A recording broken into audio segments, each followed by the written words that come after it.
Hello সুপ্রিয় শিক্ষার্থী বন্ধুরা, আপনারা কি জানেন বর্তমানে বাংলাদেশে ক্যান্সার রোগীর সংখ্যা কতজন?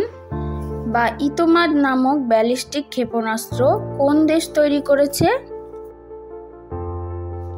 এবং মার্কিন তারানাকি পর্বত কোন দেশে রয়েছে?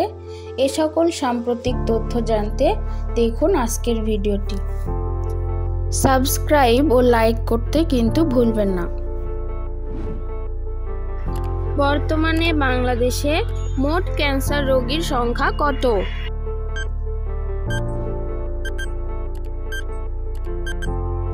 সঠিক উত্তরটি হলো প্রায় 15 লক্ষ।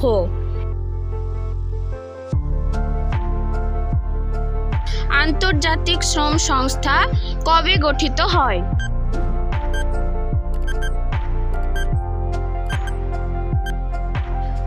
সঠিক উত্তরটি হলো 1919 সালে।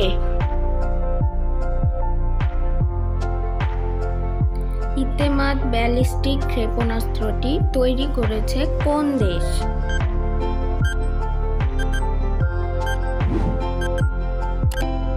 সঠিক উত্তরটি হলো ইরান।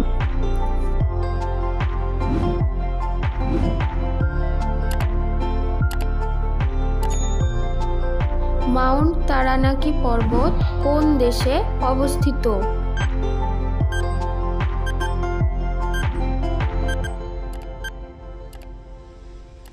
সঠিক উত্তরটি হলো নিউজিল্যান্ড।